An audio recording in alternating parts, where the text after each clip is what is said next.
Show. Turn up your mind. We have now learned from a source telling me that Donald Trump's former chief of staff, Mark Meadows, has been subpoenaed in the special counsel's investigation into January 6th and the role that Trump played that day. I'm told that the special counsel, Jack Smith, is seeking both testimony and documents from Meadows. He got this subpoena back in January. This is the latest aggressive and significant move that we have seen from Smith. It matters because Meadows, as you know, has firsthand knowledge of Trump's actions on several fronts. He was in and out of the Oval Office that day. He was on that infamous phone call that happened in December between Trump and the Georgia Secretary of State, Brad Raffensperger, where Trump was pleading with him to find him more votes. Meadows was also in that bananas December 2020 White House meeting about election fraud claims. He also visited a Georgia audit site as they were counting and recounting votes. He sent emails to Justice Department officials about unsubstantiated fraud claims. His attorney in the Justice Department did not comment to CNN when we asked. It's unclear how he's going to respond to this subpoena. It will likely set up a clash, though, over executive privilege, given he was one of Trump's most senior aides. I don't see how there's an executive privilege, case to be had. First of all, there's only one executive at a time, and it ain't Trump right now, okay? It's Joe Biden. He's the executive, and he has executive privilege. That's number one. Number two, if you are committing a crime, you have absolutely no ability to exert any privilege, whether it's attorney-client privilege or executive privilege, or you cannot, in the commission of a crime, claim that your criminal discussions about how to advance your criminal enterprise is protected. It's not. So I don't see how there's a claim. But you know what everybody likes to forget about Mark Meadows is that Mark Meadows was on that Georgia phone call where Donald Trump was extorting the lawyer for Raffensperger, threatening him, saying, this is very bad for you, Ryan. His name was Ryan Germany. And the only reason why I remember that is because Donald Trump was saying how much he liked Ryan Germany's name. He liked his name, that his name was Germany.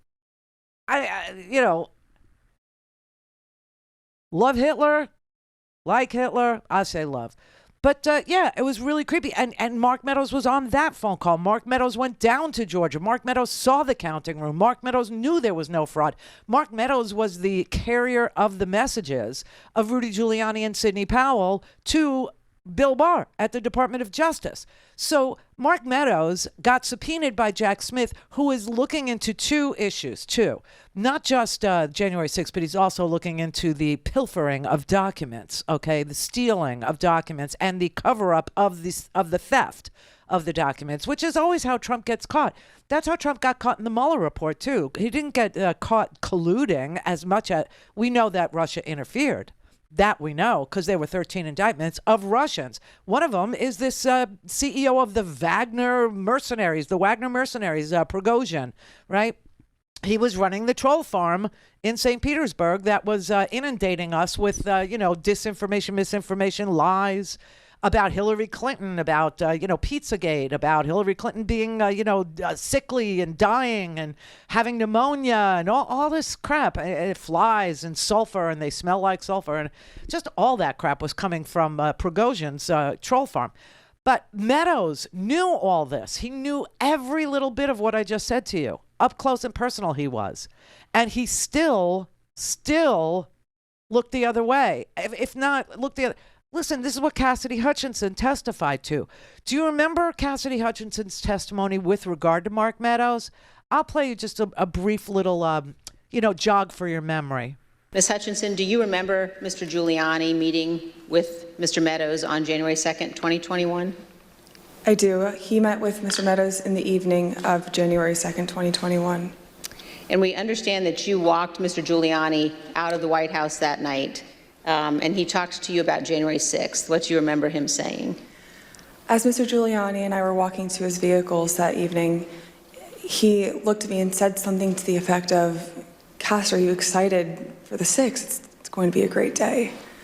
I remember looking at him saying, Rudy, could you explain what's happening on the 6th? He had responded something to the effect of, we're going to the Capitol. It's going to be great. The president's going to be there. He's going to look powerful. He's going to be with the members. He's going to be with the senators. Talk to the chief about it. Talk to the chief about it. He knows about it. That's Meadows. And did you go back then up to the West Wing and tell Mr. Meadows about your conversation with Mr. Giuliani? I did. After Mr. Giuliani had left the campus that evening, I went back up to our office and I found Mr. Meadows in his office on the couch. He was scrolling through his phone. I remember leaning against the doorway and saying, I just had an interesting conversation with Rudy, Mark. Sounds like we're going to go to the Capitol. He didn't look up from his phone and said something to the effect of, there's a lot going on, Cass, but I don't know. Things might get real bad on January 6th. So that happened on January 2nd.